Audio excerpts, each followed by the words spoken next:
Samantha Josephson was celebrating with her friends at a bar in Columbia to mark their college graduation. As the night was coming to an end, she ordered an Uber to take her home. While waiting, a car pulled up beside her, and she got in, assuming it was her Uber. Little did Samantha know that this would be her last ride. What happened to Samantha that night? Samantha, aged 21, was born in 1998 in Princeton, New Jersey, to her mother Marcy and father Seymour. She had a twin sister named Sydney. The family of four moved to the small town of Robbinsville, where the sisters grew up in a loving environment. In 2015, at the age of 17, Samantha decided to attend the University of South Carolina, majoring in political science.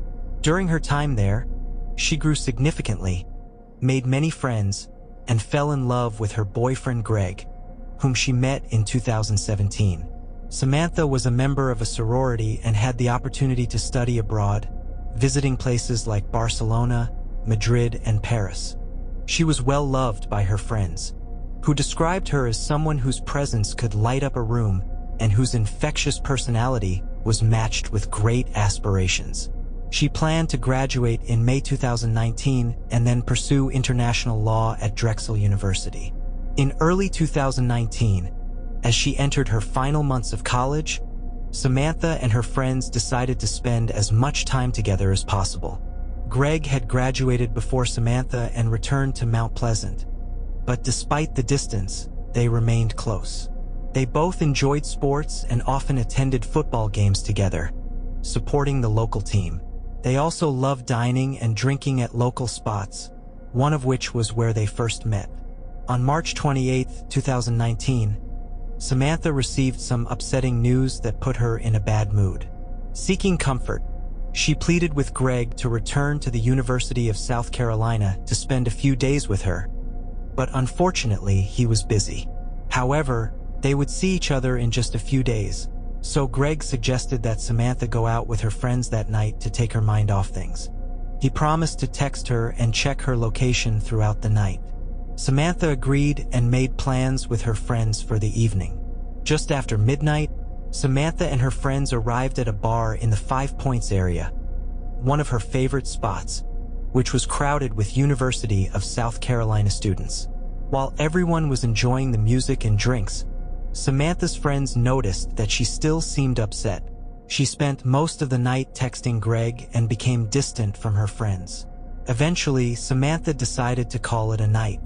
Shortly after 2 a.m., she called Greg to tell him she was heading home. Samantha lived just a few miles northwest of Main Street, so to ensure she got home safely, she ordered an Uber. Surveillance cameras captured her talking on the phone outside the bar around 2 a.m. while waiting for the Uber. At 2:12 a.m., a black Chevrolet pulled up to the curb. Thinking it was her Uber, Samantha got into the car, which was then seen driving northeast on Main Street. That night, Greg was tracking Samantha's movements on an app that allowed him to see her location. As he watched her on the map, he noticed she was traveling in the opposite direction of her apartment. Initially, he didn't think much of it, assuming she might be going to a friend's house. He sent her a text to check if she was okay but received no response. He tried calling her, but there was no answer. Furthermore, he could no longer track her movements. Assuming she might have left her phone in the Uber, Greg contacted her friends and roommates to see if they had heard from her. No one had seen or heard from Samantha, so Greg assumed she had gone home tired and would message him in the morning. However, while Greg and her friends slept, Samantha was living her last moments as she never returned home that morning. When Greg woke up the next day, he found no message from Samantha. She was supposed to be at work, but when Greg called to check if she was there, he was informed she hadn't shown up. At that moment, Greg and many of her friends started to worry. On March 29, 2019, at 2 p.m., her friends reported her missing to the police. Greg was already searching for Samantha, and the police launched a preliminary search with the help of Greg and her friends. They searched hospitals and any places she might have gone, but sadly, they found nothing. After reviewing surveillance footage from cameras near the bar, police received the grim news regarding the search for Samantha. Her body was found 65 miles southeast of where she disappeared in Colombia. She had been brutally attacked, with multiple stab wounds all over her body. When her family was notified of the horrific news, they were devastated, and her mother couldn't stop crying over the loss of her daughter. Even Greg couldn't believe what he had heard. It was evident that what happened to Samantha was an extremely violent attack. Her body had suffered over 120 stab wounds, with injuries to her face, head, neck, upper body, legs, and feet. It appeared she had been stabbed with a knife and dragged into the woods.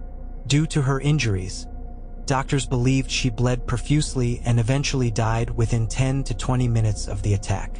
Upon reviewing the video, police identified the car Samantha had entered. The terrifying part was that the car had been driving around the area all night, as if the driver was watching and waiting for a potential victim. Investigators concluded that Samantha had mistakenly gotten into the killer's car, thinking it was her Uber. The Uber she had called did arrive shortly after, but when the driver saw she wasn't there, he canceled the ride. Police believed that the driver of the black car locked Samantha in the back seat as soon as she got in, preventing her from escaping. An alert was issued with the suspect's vehicle description so that officers patrolling the area could keep an eye out for it.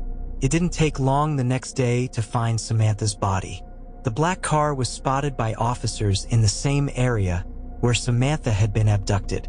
The driver, 24-year-old Nathaniel Ronaldo, was pulled over by the officers. As soon as the car stopped, Nathaniel took off running, knowing he had been caught. Fortunately, he was quickly apprehended, and inside the car, officers found bleach, cleaning wipes, and glass cleaner. They also discovered Samantha's phone still inside the car and a large amount of her blood in the passenger seat and trunk.